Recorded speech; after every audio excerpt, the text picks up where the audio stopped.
کراچی کا ایک بہت بڑا حصہ پانی کی قلت سے شدید متاثر ہے. کئی روز ہو گئے ہیں لوگ ڈرم لے کر دھکے کھاتے ہیں, پانی بھر کے لاتے ہیں تاکہ ان کے بچے اپنی زندگی گزار سکیں, ان کا گھر چل سکے, کھانا پک سکے, کوئی ہاتھ دھونے کے لیے پانی موجود ہو. اسی کے علاوہ ہم یہ بھی جانتے ہیں کراچی 3 کروڑ کا شہر ہے, میٹروپولس, فائنینشیل ہب, سب کچھ ہونے کے باوجود یہاں پر بجلی کا بھی بحران, پانی کا بھی بحران, گیس کا بھی بحران. اور اس کے علاوہ جو لیٹسٹ خبر آئی ہے, وقار بھٹی پاکستان کے ایک اور بڑے کمال صحافی ہیں, انہوں نے یہ رپورٹ کیا ہے کہ کراچی میں روزانہ جو ڈیٹا آ رہا ہے اس کے مطابق 100 دل کے دورے پڑ رہے ہیں, جس میں سے 40% نوجوان ہیں. 100 میں سے 40 لوگ نوجوان ہیں. ہم بھی اپنے آس پاس دیکھتے ہیں کہ یار کیا وجہ ہے کہ 25-26 سال کے لڑکوں کو دل کا دورہ پڑنا شروع ہو گیا ہے. ڈاکٹرز کہیں گے ان کا کھانا صحیح نہیں ہے, ان کا لائف سٹائل صحیح نہیں ہے, اسکرین ٹائم بہت زیادہ ہے, اسٹریس بہت زیادہ ہے. بچپن چھوٹی عمر میں نوجوان ویپس کرنا شروع ہو جاتے ہیں, نشے میں پڑ جاتے ہیں, سگریٹ پیتے ہیں. لیکن میٹر آف دا فیکٹ ایک بہت بڑی وجہ یہ بھی ہے دا اسٹریس, پریشانی. جس طرح نبی کریم صلی اللہ علیہ وسلم نے فرمایا بھوک انسان کو کفر پر مجبور کر دیتی ہے. اسٹریس کا لیول آپ سمجھیے کہ جب وہ بھوک کی اسٹریس ذہن پہ چڑھ جائے تو آپ کفر پر مجبور ہو جاتے ہیں. یہی وہ اسٹریس ہے جس کی وجہ سے نوجوان چوریاں کرنے میں مجبور ہو جاتے ہیں, نشوں کی عادت میں پڑ جاتے ہیں, غلط کام میں لگ جاتے ہیں, روزگار نہیں ہے, ڈنکی میں بیٹھ کے باہر جانے کا سوچتے ہیں. کراچی کا ذکر لیڈیز فرسٹ کی پالیسی پہ کاربند رہتے ہوئے شیلا صاحبہ, اب آپ کی نظر میں کراچی کا حال, یہ اتنے دل کے دورے کیوں پڑ رہے ہیں میڈم؟ پانی کی قلت, گیس کی قلت, آئے روز احتجاج, روزانہ کی بات. میٹر آف دا فیکٹ اس کہ پیپلز پارٹی کو اپنا فیلئر ایکسیپٹ کر لینا چاہیے یہاں پر. ڈو یو اگری شیلا صاحبہ؟ پانی پروڈیوس نہیں کیا جاتا, پانی ہمیں حصے میں آتا ہے, اور یہ نااہلی سندھ کی یا کراچی کی نہیں ہے, یہ نااہلی باقی صوبوں کی ہے کہ وہ اپنے یہاں روزگار کے ذرائع نہیں پیدا کرتے. آپ نے یہ تو بتا دیا کہ تقریباً 100 لوگوں کو دل کا دورہ پڑ رہا ہے, یہ نہیں بتایا کہ روزانہ کی بنیاد پہ کتنے 100 نہیں کتنے ہزار لوگ کراچی منتقل ہو رہے ہیں روزگار کی تلاش میں. جب وہ یہاں آتے ہیں تو جہاں ایک تو بات یہ ہے کہ آبادی بڑھتی ہے, دوسری بات یہ ہے کہ جب سینسز ہوتے ہیں تو ان کو یہاں پہ گنا نہیں جاتا, جبکہ جس دن سینسز ہو جو شہری جس جگہ پہ اس کو وہاں گنا چاہیے. اب یہاں پہ صورتحال یہ ہے, میں نے 3 سال صفورہ گوٹ ٹاؤن میں دن رات کام کیا ہے کہ 21 اور 14 15 سال سے لوگ جو ہیں وہ کراچی میں بیٹھے ہوئے ہیں پورے پاکستان سے, اور یہاں نوکری کر رہے ہیں, اور ان کی شناختی کارڈ وہاں کے بنے, ان کو وہاں گنا جاتا ہے. یہ اتنا بڑا مسئلہ تھا. میں نے 1 سال نادرا کی وین کو وہاں انگیج کیا کہ کس طرح سے جو ہے میں ان کے NIC جو ہے وہ آرڈر میں لاؤں کہ بھئی آپ 12 15 21 20 سال سے کراچی میں بیٹھے ہوئے ہیں تو آپ دوسرے صوبے سے اپنا NIC ختم کریں. وہ ہم سے انکم سپورٹ بھی مانگتے ہیں, پھر انہیں ہم سمجھاتے ہیں کہ آپ کو اس ایڈریس پہ کیسے مل سکتا ہے جب آپ کا NIC وہاں کا ہے. پھر ان کو ووٹ کی اہمیت بھی بتاتے ہیں کہ آپ کو کوئی فائدہ اس لیے نہیں ملتا کہ آپ وہاں ووٹ دینے جاتے نہیں ہو, یہاں ووٹ آپ دے نہیں سکتے. تو یہ چیزیں بھی ہیں. پھر کراچی کے مسائل اس سے کتنے بڑھ رہے ہیں. دیکھیں کراچی والوں کا ایک رہنے کا طریقہ الگ ہے, لیکن جب میرے پشتون بھائی آتے ہیں تو وہ بیچارے پہلے ایک کمرہ لیتے ہیں, پھر اپنے ساتھ 3-4 لوگوں کو بلاتے ہیں, پھر وہ ایک چائے کی دکان کھولتے ہیں, پھر آہستہ آہستہ ان کی فیملی آ جاتی ہے. اسی طرح جو سرائکی آتے ہیں ان کی خواتین مختلف گھروں میں کام کر رہی ہوتی ہیں, وہ بیچارے ڈرائیور وغیرہ بن جاتے ہیں. یہی یا درزی کا ان کے پاس ایک ہے. تو یہ کراچی کی آبادی جس طرح سے بڑھ رہی ہے تو یہ تو پھر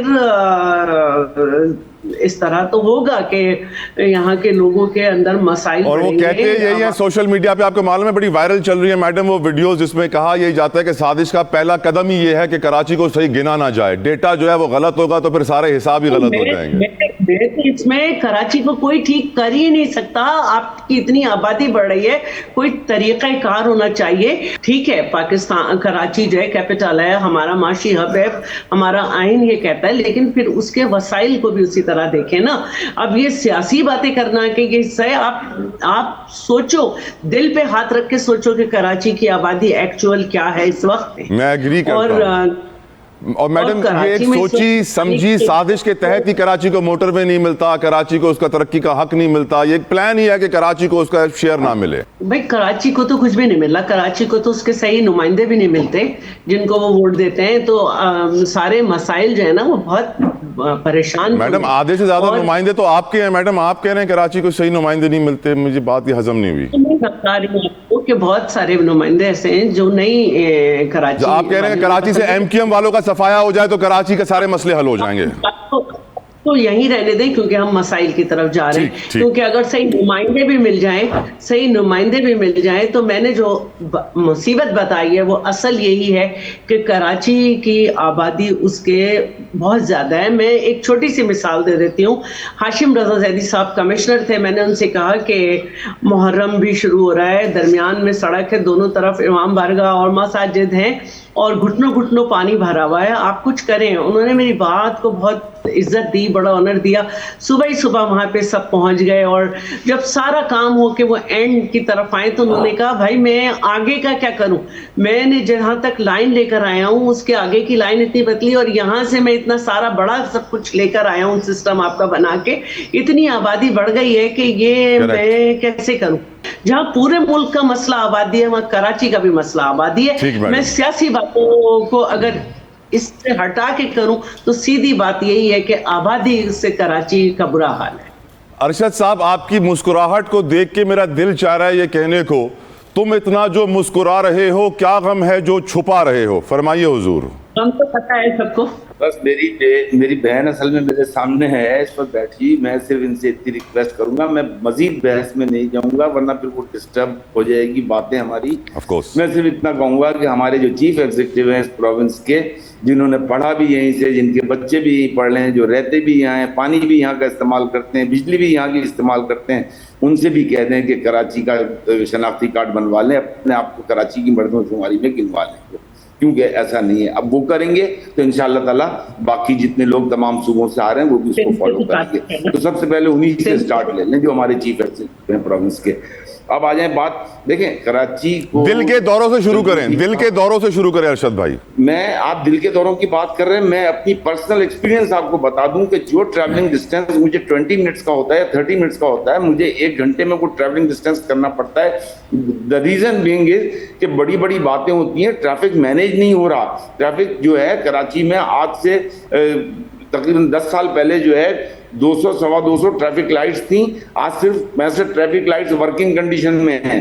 کراچی میں جہاں انہوں نے راؤنڈ اباؤٹ پہ دیکھتے ہیں کہ ٹریفک ہو رہا ہے, وہاں کہتے ہیں فلائی اوور بنا دیں. ارے وائی فلائی اوور, آپ اس کو راؤنڈ اباؤٹ کو کٹ کر کے آپ پھر وہی سیمنٹ اور سریا استعمال کرو, راؤنڈ اباؤٹ کو کٹ کر کے وہاں پہ ٹریفک سگنل دیں, باقی گرینری چھوڑیں وہاں پہ. تو کراچی کو تو نہ ان کے پاس کوئی پلاننگ ہے نہ مس مینجمنٹ اتنی ہے. کراچی کی ریکوائرمنٹ جو ہے 15,000 بسیں ہیں, یہ ورلڈ بینک کی رپورٹ ہے ٹرانسپورٹ کی, اور کراچی میں کبھی 200 بسیں آتی ہیں, کبھی 400 بسیں آتی ہیں. اس کے علاوہ آج بھی کراچی میں مزدور جو ہے وہ منی بس کی چھت پر سوار ہو کر سفر کر رہا ہے, اور پھر وہ کھڈوں میں جس طریقے سے جاتے ہیں. دیکھیں موٹر سائیکل سواروں کو ڈسپلن میں کون لے کر آئے گا؟ آپ نے ایک مہم چلائی, میرے خیال سے مشکل سے 1 مہینہ چلی, لیکن کچھ چیزیں ڈسپلن میں آئی تھیں, لیکن اس کے بعد پھر آپ جو ہے خود کھو جاتے ہو اور پھر وہ ڈسپلن پھر ختم ہو جاتا ہے. ہمارے یہاں جو موٹر سائیکل سواروں کے ایکسیڈنٹ ہوتے ہیں وہ موٹر سائیکل سواروں کی 90% ان کی غلطی سے ہوتے ہیں, کیونکہ وہ کسی ٹریفک سگنل کو فالو نہیں کر رہے ہوتے, وہ رانگ سائڈ آ رہے ہوتے ہیں. اگر ہمارے یہاں صرف ٹریفک کو ڈسپلن میں کر لیں, صرف سڑکوں کو صحیح کر لیں, کراچی کی کوئی سڑک آپ کے علم میں صحیح نہیں ہے, آپ کوئی غرض یہ کہ جو کراچی میں جس طریقے سے ہر چیز اتنی ان پلانڈ اور اتنی ہیپ ہیزرڈ ہو گئی ہے کہ سمجھ سے باہر ہے کہ یہ کس طریقے سے جو ہے اس کو مینیج کریں گے. اس کو Karachi has become a failure.